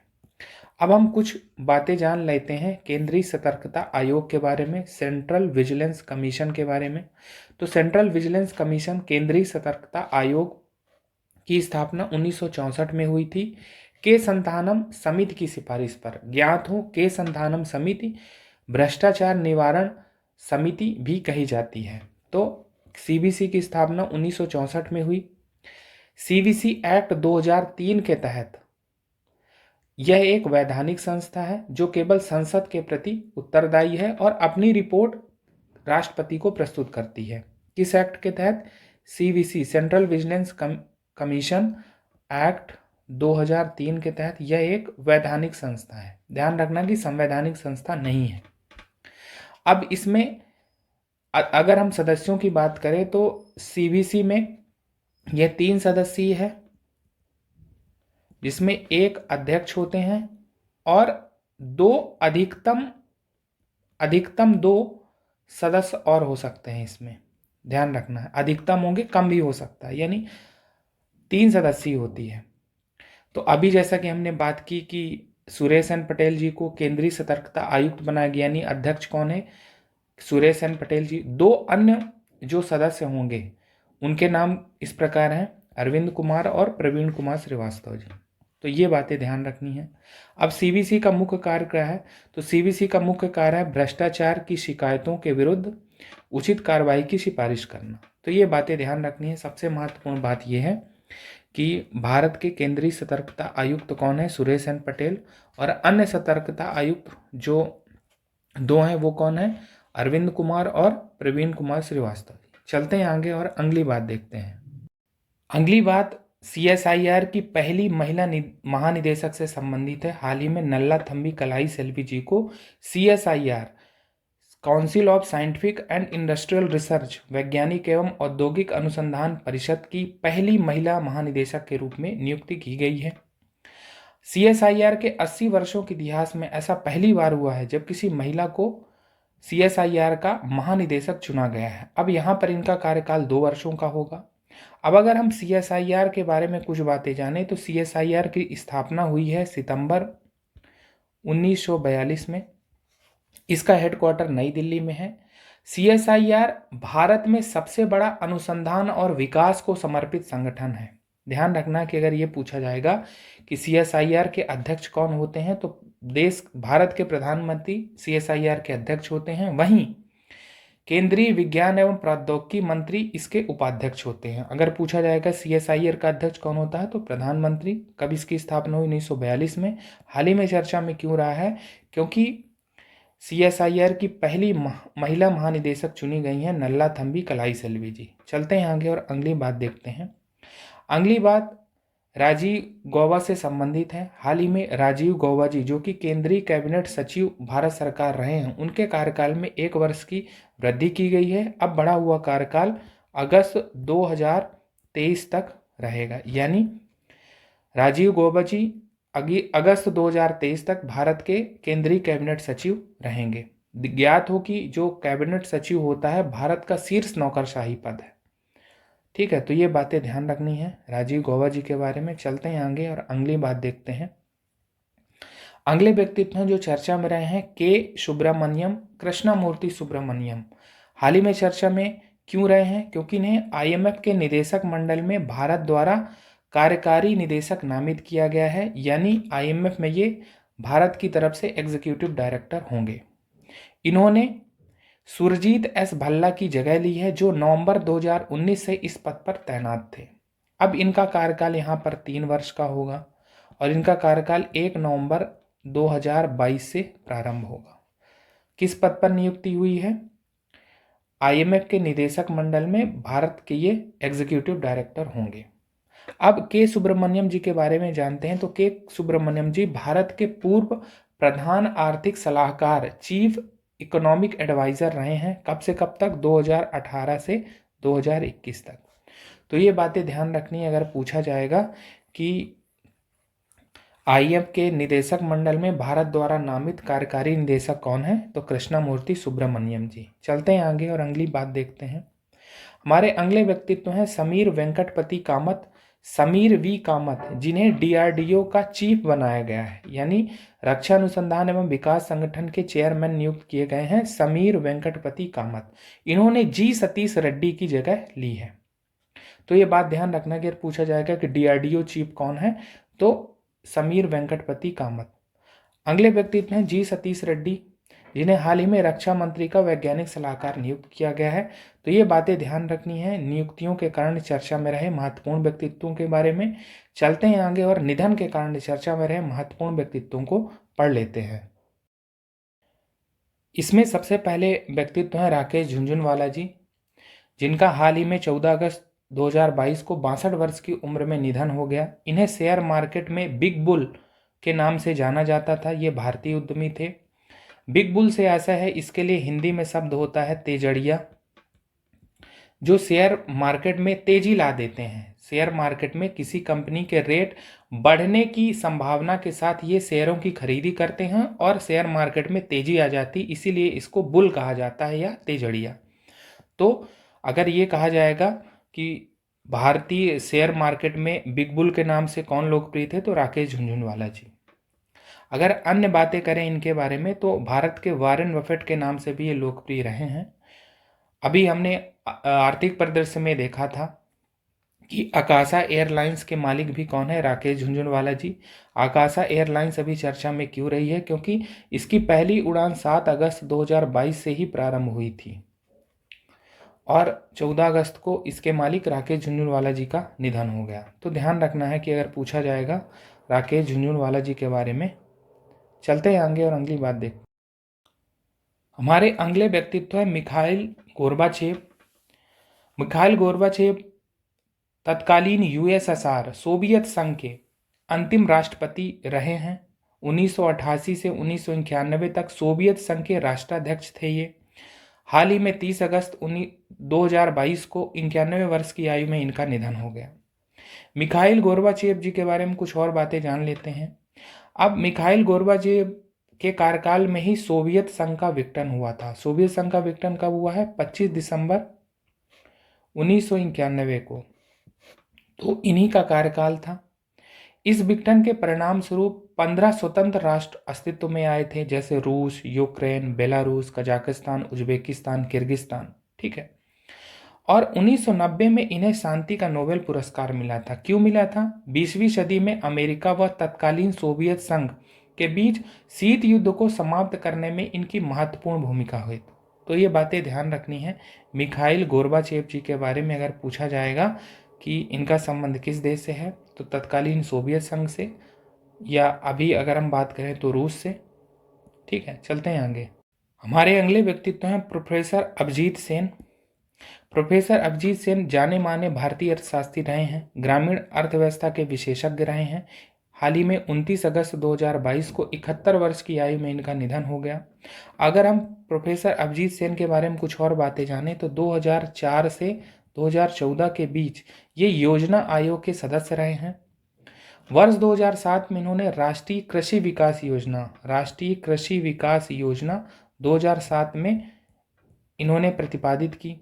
ये CACP के अध्यक्ष भी रहे हैं। कृषि लागत एवं मूल्य आयोग के 2014 में इन्हें पद्म भूषण सम्मान से सम्मानित किया गया।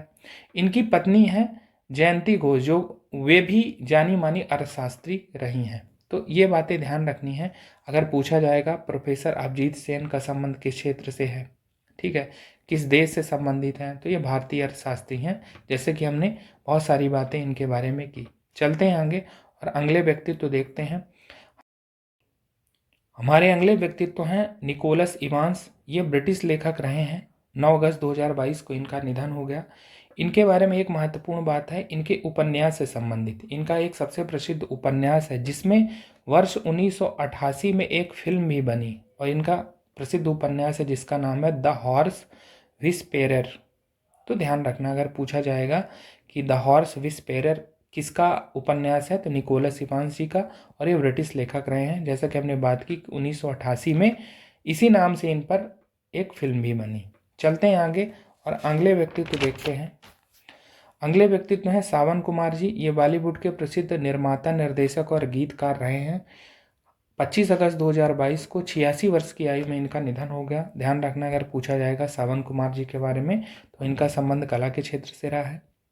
प्रदीप पटवर्धन जी, इनका निधन 9 अगस्त 2022 को 64 वर्ष की आयु में हो गया। ये मराठी थिएटर से संबंधित मराठी अभिनेता रहे हैं। तो अगर प्रदीप पटवर्धन जी के बारे में पूछा जाएगा तो ये बातें ध्यान रखनी है। अब हम आगे चलते हैं। अब हम अगस्त 2022 में चर्चा में रहे पुरस्कार एवं सम्मान को पढ़ लेते हैं। इसमें सबसे पहली बात 64वें रैमन मैग्सेसे पुरस्कार 2022 के बारे में है, जिनकी घोषणा 31 अगस्त 2022 को फिलीपींस के रैमन मैग्सेसे फाउंडेशन द्वारा की गई। वर्ष 2022 के लिए 4 लोगों को रैमन मैग्सेसे पुरस्कार प्रदान किया गया, जिसमें कोई भी भारतीय नहीं है। इन 4 लोगों में पहला नाम सोथियारा छिम का है, जो कि कंबोडिया के मनोचिकित्सक हैं। अगले तदाशी हटोरी जी हैं, जो जापान के नेत्र रोग विशेषज्ञ हैं। अगला नाम फिलीपींस की बाल रोग विशेषज्ञ बर्नाडेट मैड्रिड का है, ये महिला हैं। और अगला नाम फ्रांसीसी फिल्म निर्माता व पर्यावरण कार्यकर्ता गैरी वेनचेगिव का है। ये बातें ध्यान रखनी है कि किन 4 लोगों को 2022 का रैमन मैग्सेसे पुरस्कार प्रदान किया गया है। अब अगर हम रैमन मैग्सेसे पुरस्कार के बारे में कुछ मूलभूत बातें जानें तो रैमन मैग्सेसे पुरस्कार एशिया का नोबेल पुरस्कार कहा जाता है। इसकी स्थापना 1957 में हुई थी और इसका नामकरण फिलीपींस के तीसरे राष्ट्रपति रैमन मैग्सेसे के नाम पर है। पहला रैमन मैग्सेसे पुरस्कार वर्ष 1958 में भारत के विनोबा भावे जी को दिया गया था। विनोबा भावे जी को अगर पूछा जाएगा कि पहला रैमन मैग्सेसे पुरस्कार किसे दिया गया तो भारत के विनोबा भावे जी को 1958 में दिया गया। अब रैमन मैग्सेसे पुरस्कार एशिया के व्यक्तित्वों को दिया जाता है जिन्होंने अपने क्षेत्र में उल्लेखनीय कार्य किया है और मानव कल्याण के संदर्भ में ये उल्लेखनीय कार्य है। तो ये बातें ध्यान रखनी है 64वें रैमन मैग्सेसे पुरस्कार 2022 के बारे में। चलते हैं आगे और अगली बात देखते हैं। अगली बात 67वें फिल्म फेयर अवार्ड्स 2022 के बारे में है। ये जो 67वें फिल्म फेयर अवार्ड्स हैं ये वर्ष 2021 में प्रदर्शित फिल्मों के लिए दिए गए हैं। इनका वितरण मुंबई में 30 अगस्त 2022 को जियो वर्ल्ड सेंटर में किया गया। अब इसमें देखते हैं कि कौन सी सर्वश्रेष्ठ फिल्म है। तो सर्वश्रेष्ठ फिल्म का पुरस्कार शेरशाह फिल्म को दिया गया। सर्वश्रेष्ठ निर्देशक का पुरस्कार विष्णुवर्धन को दिया गया फिल्म शेरशाह में उनके निर्देशन के लिए। वहीं सर्वश्रेष्ठ अभिनेता का पुरस्कार फिल्म 83 में कपिल देव की भूमिका के लिए रणवीर सिंह को मिला। सर्वश्रेष्ठ अभिनेत्री का पुरस्कार फिल्म मिमी के लिए कृति सैनन को। वहीं लाइफ टाइम अचीवमेंट पुरस्कार सुभाष घई को दिया गया। तो ये बातें ध्यान रखनी है 67वें फिल्म फेयर अवार्ड्स 2022 के बारे में। चलते हैं आगे और अगली बात देखते हैं। अगली बात शशि थरूर को, जो कि वरिष्ठ कांग्रेसी नेता व सांसद हैं, उनको फ्रांस का शीर्ष नागरिक सम्मान दिया गया है, उससे संबंधित है। तो फ्रांस का शीर्ष नागरिक सम्मान मिला है शशि थरूर जी को। जैसा कि हमने बात की कि शशि थरूर कौन है, वरिष्ठ कांग्रेसी नेता और सांसद हैं। और फ्रांस के शीर्ष नागरिक सम्मान, इसका नाम क्या है, सेवेलियर दिला लीजन द ऑनर। क्यों दिया गया है इनको? संयुक्त राष्ट्र संघ में कई वर्षों तक शशि थरूर राजनयिक रहे हैं और उन्हें यह सम्मान उनके लेखनों व भाषणों के लिए दिया जा रहा है। तो ध्यान रखना, अगर ये पूछा जाएगा कि हाल ही में किसे फ्रांस का शीर्ष नागरिक सम्मान दिया गया है तो शशि थरूर होंगे। चलते हैं आगे और अगली बात देखते हैं। अगली बात 12वें राष्ट्रीय विज्ञान फिल्म महोत्सव 2022 के बारे में है। National science film festival of India, जो कि 12वां संस्करण है। अब इसका आयोजन 22 से 26 अगस्त 2022 को मध्य प्रदेश के भोपाल में किया गया। हमारी MPPSC के परीक्षा की दृष्टि से ये तथ्य महत्वपूर्ण, अगर पूछा जाएगा कि 12वां राष्ट्रीय विज्ञान फिल्म महोत्सव कहाँ आयोजित किया गया तो मध्य प्रदेश के भोपाल में। कब? अगस्त 2022 में। ठीक है। भारत के विज्ञान एवं प्रौद्योगिकी विभाग के तत्वाधान में इसका आयोजन किया गया। अब क्या उद्देश्य है राष्ट्रीय विज्ञान फिल्म महोत्सव का? तो इसका उद्देश्य है वैज्ञानिकों, फिल्म निर्माताओं व अन्य हितधारकों के आपसी समन्वय को प्रोत्साहित करना। वर्ष 2011 से यह प्रतिवर्ष आयोजित किया जा रहा है। जैसा कि हमने बात की कि 12वां आयोजन मध्य प्रदेश के भोपाल में हुआ। अब इसमें मध्य प्रदेश की फिल्म संस्कृति, प्रदेश की समृद्ध जैव विविधता, वैज्ञानिक विरासत व वास्तुकला से परिचय कराया गया। ये बातें महत्वपूर्ण हैं 12वें राष्ट्रीय विज्ञान फिल्म महोत्सव के बारे में। अब एक छोटी सी जानकारी है जो कि प्रवासी दिवस सम्मेलन 2023 से संबंधित है। 17वां प्रवासी दिवस सम्मेलन मध्य प्रदेश के इंदौर में आयोजित किया जाएगा। ये बात महत्वपूर्ण है हमारी एमपीपीएससी की दृष्टि से। इसमें इतना ही जानना है, अगर पूछा जाएगा कि 17वां प्रवासी दिवस सम्मेलन 2023 कहाँ आयोजित होगा, तो मध्य प्रदेश के इंदौर में। तो इस प्रकार से ये बातें ध्यान रखनी है। तो इस प्रकार से आज की क्लास में हमने नियुक्तियों और निधन के कारण चर्चा में रहे महत्वपूर्ण व्यक्तित्वों को पढ़ा। साथ ही अगस्त 2022 में जो पुरस्कार और सम्मान चर्चा में रहे उन्हें पढ़ने की कोशिश। अगस्त 2022 करंट अफेयर के अंतर्गत अब हम खेल प्रदर्शन को देख लेते हैं।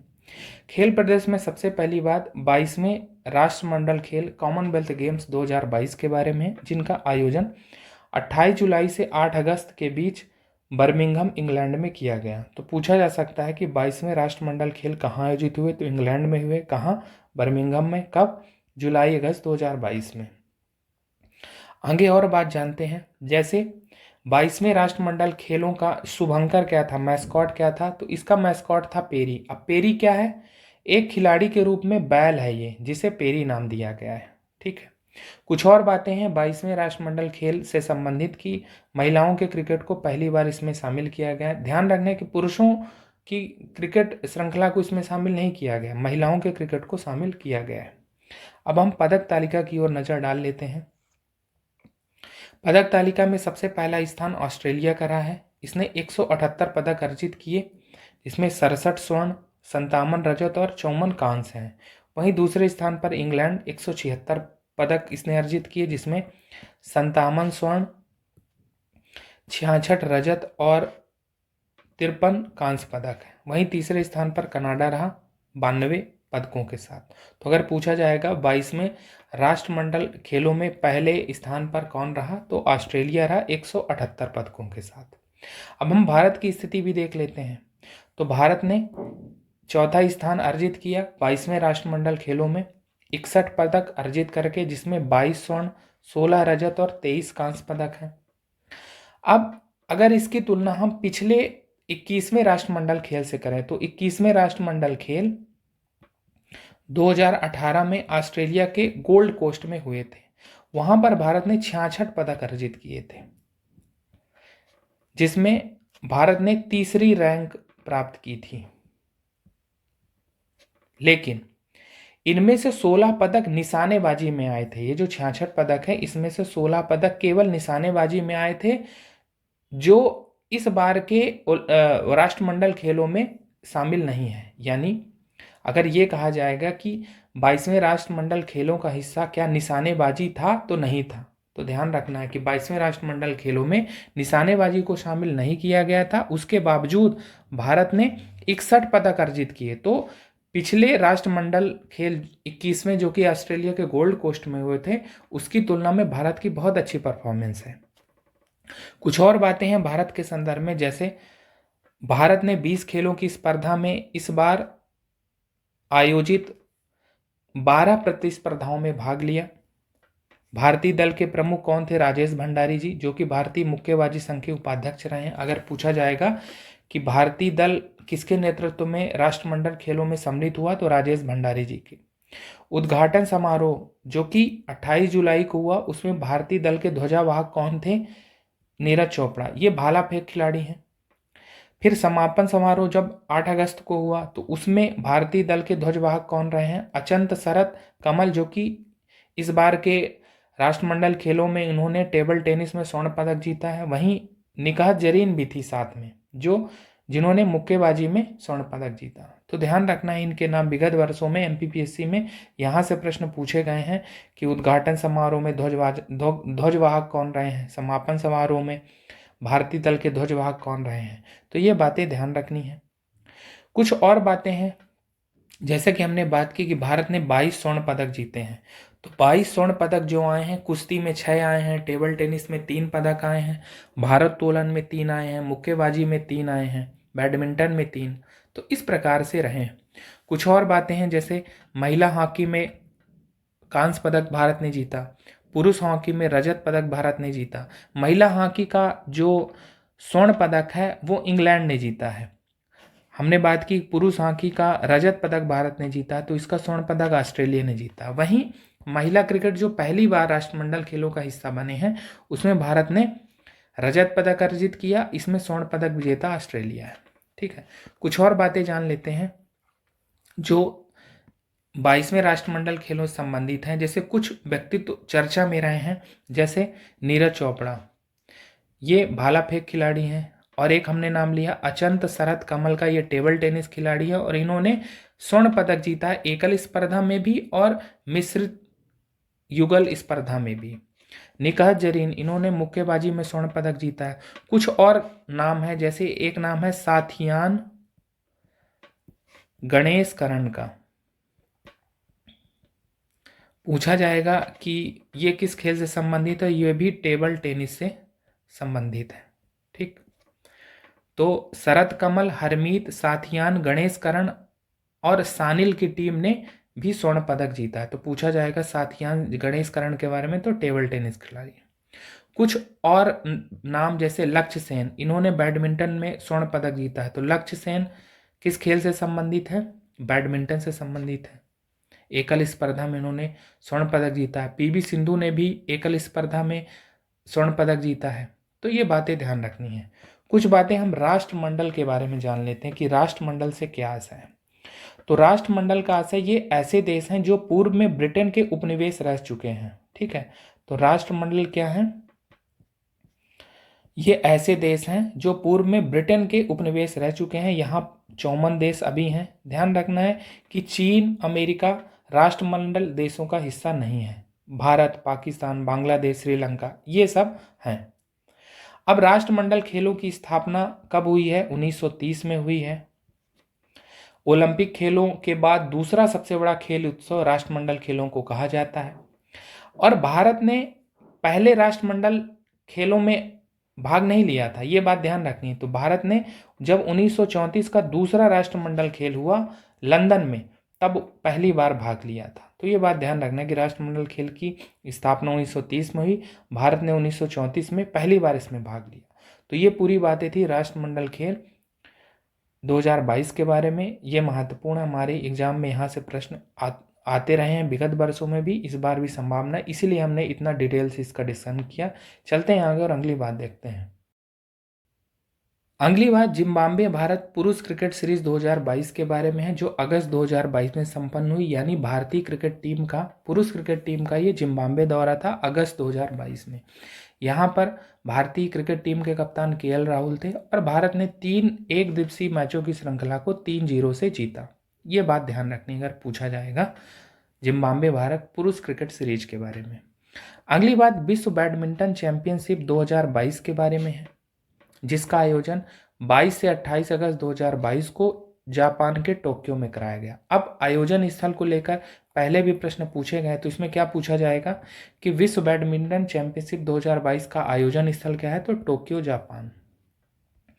अगली बात देखते हैं इसी पे, विश्व बैडमिंटन चैंपियनशिप 2022 के बारे में एक सबसे महत्वपूर्ण बात है इसकी पुरुष युगल स्पर्धा, जिसमें भारत के सात्विक साईराज रंकीरेड्डी व चिराग शेट्टी ने की जोड़ी ने यहाँ कांस्य पदक जीता। तो अगर पूछा जाएगा कि विश्व बैडमिंटन चैंपियनशिप की पुरुष युगल स्पर्धा का खिताब किसने जीता है या भारत ने कौन सा इसमें पदक अर्जित किया, तो भारत ने कांस्य पदक अर्जित किया।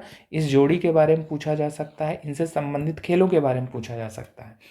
पूछा जा सकता है कि सात्विक साईराज रंकीरेड्डी व चिराग शेट्टी किस खेल से संबंधित है, तो ये बैडमिंटन खेल से संबंधित है। एक बात विश्व बैडमिंटन चैंपियनशिप के बारे में है कि विश्व बैडमिंटन चैंपियनशिप के इतिहास में भारत के लिए पहला पदक किसने जीता था, प्रकाश पादुकोण ने। कब, 1983 में। ठीक, और कांस्य पदक जीता था पुरुषों की एकल स्पर्धा में, ये बात ध्यान रखनी है। अगर पूछा जाएगा कि विश्व बैडमिंटन चैंपियनशिप में भारत के लिए पहला पदक किसने जीता, तो 1983 में पुरुष एकल स्पर्धा में कांस्य पदक जीता है प्रकाश पादुकोण जी ने। अभी हम इसको क्यों पढ़ रहे हैं, क्योंकि विश्व बैडमिंटन चैंपियनशिप 2022 जिसका आयोजन टोक्यो जापान में हुआ, भारत के सात्विक साईराज रंकीरेड्डी व चिराग शेट्टी की जोड़ी ने पुरुष युगल स्पर्धा में कांस्य पदक जीता है। चलते हैं आगे और अगली बात देखते हैं। अगली बात 44वें शतरंज ओलंपियाड 2022 के बारे में है, जिसका आयोजन पहली बार भारत में हुआ। कहाँ? भारत के चेन्नई व महाबलीपुरम में जुलाई 2022 में, जुलाई अगस्त 2022 में 28 जुलाई से 9 अगस्त 2022 तक 44वां शतरंज ओलंपियाड आयोजित हुआ। जैसा कि हमने बात की कि ये पहली ही बार भारत में शतरंज ओलंपियाड आयोजित हुआ है और इस अवसर पर एक विशेष स्मारक डाक टिकट भारतीय डाक विभाग द्वारा जारी की गई। अगर हम शतरंज ओलंपियाड के बारे में कुछ बातें जानें तो शतरंज ओलंपियाड 4 वर्षों के अंतराल में होता है और इसको कौन सी संस्था ऑर्गेनाइज कराती है? अंतर्राष्ट्रीय शतरंज महासंघ, जिसका फ्रेंच नाम अगर फ्रेंच भाषा में देखें तो इसे फिडे भी बोलते हैं, इसका ये फ्रेंच नाम है, अंतर्राष्ट्रीय शतरंज महासंघ, इंटरनेशनल चेस फेडरेशन। इसका हेडक्वार्टर कहाँ है? इसका हेडक्वार्टर स्विट्जरलैंड लुसाने में है। इसकी स्थापना 1924 में की गई थी। कहाँ? पेरिस, फ्रांस में। कुछ और बातें शतरंज के इस संघ से संबंधित हैं, अंतर्राष्ट्रीय शतरंज महासंघ से। 7 और 8 अगस्त 2022 को फिडे के प्रेसिडेंट व डिप्यूटी प्रेसिडेंट का निर्वाचन हुआ और इसके प्रेसिडेंट, फिडे के प्रेसिडेंट कौन है? प्रेसिडेंट, जैसा कि हमने बात की कि इसके अध्यक्ष और डिप्यूटी प्रेसिडेंट का निर्वाचन हुआ है 7 से 8 अगस्त 2022 को। तो अर्काडी दवोरकोविच, इसके हमने यहाँ पर ये लिख रखा है यहाँ पर कि फिडे के प्रेसिडेंट कौन है? अर्काडी दवोरकोविच, ये रूस के हैं। वहीं डिप्यूटी प्रेसिडेंट विश्वनाथन आनंद भारत के हैं। तो ये बातें ध्यान रखनी है। अगर पूछा जाएगा कि फिडे के डिप्यूटी प्रेसिडेंट कौन है, तो भारत के विश्वनाथन आनंद। अब हम 44वें शतरंज ओलंपियाड 2022 के बारे में चीज़ें देख लेते हैं। जैसा कि हमने बात की कि आयोजन कहाँ हुआ, भारत में पहली बार। इसका शुभंकर या मैस्कॉट क्या है? थाम्बी। थाम्बी का अर्थ होता है छोटा भाई और थाम्बी परंपरागत तमिल वस्त्र पहने हुए शतरंज का एक मोहरा है। ठीक है, अब हम इसमें देख लेते हैं कि महिला वर्ग में कौन पहले स्थान पर रहा। तो महिला वर्ग में शीर्ष स्थान पर रहा यूक्रेन और यूक्रेन को स्वर्ण पदक दिया गया। वहीं भारत ए टीम ने कांस्य पदक इसमें जीता। दूसरे नंबर पर जॉर्जिया रहा। वहीं ओपन वर्ग में पहले स्थान पर उज्बेकिस्तान रहा, उसने स्वर्ण पदक अर्जित किया। आर्मेनिया दूसरे स्थान पर रहा और भारत 2 टीम ने कांस्य पदक अर्जित किया। तो ये ध्यान रखना कि दोनों ही, चाहे महिला वर्ग हो चाहे पुरुष वर्ग हो, दोनों में ही भारत ने कांस्य पदक अर्जित किया है। ये हमने बात कर ली है कि फिडे के प्रेसिडेंट और डिप्यूटी प्रेसिडेंट कौन है। जैसा कि बात की कि 7 से 8 अगस्त 2022 को इनका निर्वाचन हुआ था और भारत के विश्वनाथन आनंद इसके डिप्यूटी प्रेसिडेंट हैं। फिडे के बारे में बात की थी, जो इंटरनेशनल चेस फेडरेशन है, इसकी स्थापना 1924 में हुई और इसका जो मुख्यालय है वो लुसाने, स्विट्जरलैंड में है। तो ये बातें ध्यान रखनी है। अगली बात चौथे भारतीय राष्ट्रीय ओपन पैरा एथलेटिक्स चैंपियनशिप 2022 के बारे में है। Indian open national para athletics championship, जिसका आयोजन 18 से 19 अगस्त 2022 को बेंगलुरु में किया गया। ठीक है, तो ये बात ध्यान रखनी है। अब इसमें सबसे महत्वपूर्ण बात जो है कि सुमित अंतिल व योगेश कटुनिया ने यहाँ पर नए विश्व रिकॉर्ड बनाए हैं। सुमित अंतिल जिनका संबंध जैवलिन थ्रो से है, वहीं योगेश कटुनिया का संबंध डिस्कस थ्रो से है। तो अगर पूछा जाएगा कि सुमित अंतिल का संबंध किस खेल से है, तो ये पैरा एथलीट है। किस खेल से संबंधित है? जैवलिन थ्रो से। वहीं योगेश कटुनिया पैरा एथलीट है, इनका संबंध डिस्कस थ्रो से है। ठीक है, चलते हैं आगे और अगली बात देखते हैं। अगली बात 45वें वर्ल्ड जूनियर रेसलिंग चैंपियनशिप 2022 के बारे में, जिसका आयोजन 15 से 21 अगस्त 2022 को बुल्गारिया के सोफिया में हुआ। पूछा जाएगा कि 45वीं वर्ल्ड जूनियर रेसलिंग चैंपियनशिप का आयोजन कहाँ हुआ, तो बुल्गारिया के सोफिया में। कब? अगस्त 2022 में। अब इसमें सबसे महत्वपूर्ण बात जो है कि भारत की हरियाणा की 17 वर्षीय खिलाड़ी हैं अंतिम पंघाल। इन्होंने 53 किलोग्राम भार वर्ग में स्वर्ण पदक जीता है और ये ऐसा करने वाली पहली भारतीय महिला खिलाड़ी हैं। ये बात ध्यान रखनी है। अगर अंतिम पंघाल जी के बारे में पूछा जाएगा तो ये 17 वर्षीय हैं, हरियाणा की हैं और इन्होंने स्वर्ण पदक जीता है 53 किलोग्राम भार वर्ग में। कहाँ? 45वीं वर्ल्ड जूनियर्स रेसलिंग चैंपियनशिप। पूछा जाएगा अंतिम पंघाल का संबंध किस खेल से है, तो रेसलिंग से है। चलते हैं आगे और आज की अंतिम बात देखते हैं। अंतिम बात जिम थोरपे से संबंधित है। जिम थोरपे हाल ही में चर्चा में क्यों रहे हैं? ये अमेरिकी एथलीट है। अब स्टॉकहोम ओलंपिक खेलों जो 1912 में आयोजित हुए थे उसमें इन्होंने पेंटाथलन व डेकाथलन प्रतियोगिताओं में स्वर्ण पदक जीता था, पहला स्थान अर्जित किया था। लेकिन बाद में इनके पदक छीन लिए गए थे। लेकिन अब ये चर्चा में क्यों रहे? क्योंकि वर्ष 2022 में इनको पुनः मान्यता दे दी गई है, यानी इनको स्वर्ण पदक विजेता मान लिया गया है। किन प्रतियोगिताओं में? पेंटाथलन व डेकाथलन में। पेंटाथलन का क्या मतलब है? ये 5 खेलों की एक दिवसीय प्रतियोगिता है। 5 खेल कौन कौन से हैं? ऊंची कूद, भाला फेंक, 200 मीटर दौड़, 1500 मीटर दौड़ और डिस्कस थ्रो। डेकाथलन का क्या मतलब है? ये 10 खेलों की प्रतियोगिता है। ठीक है, तो कुछ और बातें जानते हैं कि इनसे क्यों ये पदक छीन लिए गए थे। तो इन पर आरोप था कि थोरपे ने 2 सीजन में बेसबॉल लीग में खेलने के लिए पैसा लिया था और जब इन्होंने पैसा लिया तो इसके बाद इन्हें पेशेवर खिलाड़ी मानते हुए इनके पदक छीन लिए गए थे। ओलंपिक खेलों में गैर पेशेवर खिलाड़ी खेलते हैं, इसीलिए इनसे पदक छीन लिए गए थे। लेकिन बाद में इनको गैर पेशेवर खिलाड़ी माना गया और 2022 में